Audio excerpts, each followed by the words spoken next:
Chennai super Kings அணி Chennai super Kings தொடர்ச்சியாக தோல்விகளை சந்தித்து தற்போது 9வது இடத்தில் உள்ளது. மும்பையை மட்டுமே அதுவும் சேப்பாக்கத்தில் வைத்துதான் சிஎஸ்கே வீழ்த்தியிருக்கிறது. தொடர்ச்சியாக 4 தோல்விகளை சந்தித்திருப்பதால் சிஎஸ்கே மீதும் எக்கச்சக்க விமர்சனங்கள் முன்வைக்கப்பட்டுள்ளன. இந்த சூழலில் சிஎஸ்கே அணியில் மிகப்பெரிய மாற்றம் நிகழ்ந்துள்ளது. கேப்டன் ருதுராஜ் கெய்க்வாட் முழுங்கையில் ஏற்பட்ட எலும்பு முறிவு காயம் காரணமாக ஐபிஎல் தொடரில் இருந்து விலகியுள்ளார். இதனால் சிஎஸ்கேவின் டாப் ஆர்டர் பேட்டிங் மேலும் பலவீனமடைந்திருக்கிறது. ருத்ராஜ் கெய்க்வாட்டை ஈடு செய்ய தற்போதைய அணியில் யாருமே இல்லை எனலாம்.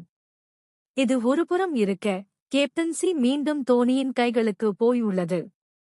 இது தோனி ரசிகர்களுக்கு மகிழ்ச்சியான செய்தியாக இருந்தாலும் அவரின் கைகளில் சீசனின் நடுவே மிகப்பெரிய பொறுப்பு ஒப்படைக்கப்பட்டுள்ளது. தோனியின் முன் எக்கச்சக்க சவால்களும் இருக்கின்றன.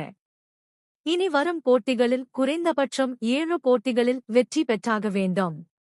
அந்த வகையில் தோனி கேப்டன்சியின் கீழ் ருதுராஜ் கெய்க்வாட் இல்லாமல் சிஎஸ்கேவின் பிளேயிங் 11 எப்படி இருக்கும் என்பதை இங்கு காணலாம்.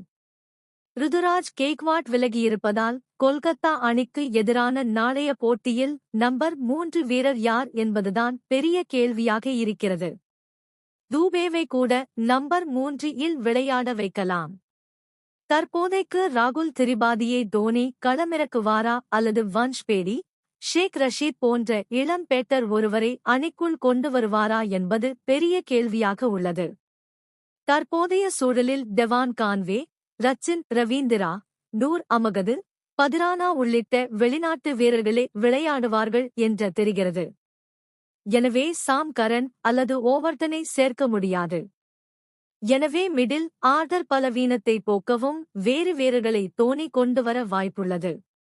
அஸ்வினை கூட நீக்கிவிட்டு தீபக் ஹூடா மீண்டும் உள்ளே கொண்டு வரப்படலாம். அன்ஷோல் கம்போஜ் அணிக்குள் வரவும் வாய்ப்புள்ளது. டெவான் கான்வே, ரச்சின் ரவீந்திரா, சிவம் தூபே, ராகுல் திரிபாதி, வன்ஷ் பேடி, விஜய் சங்கர், ஷேக் ரஷீத், தீபக் ஹூடா, தோனி, ஜடேஜா, நூர் அமகது, கலீல் அகமது, முகேஷ் சௌத்ரி, அன்ஷோல் கம்போஜ்.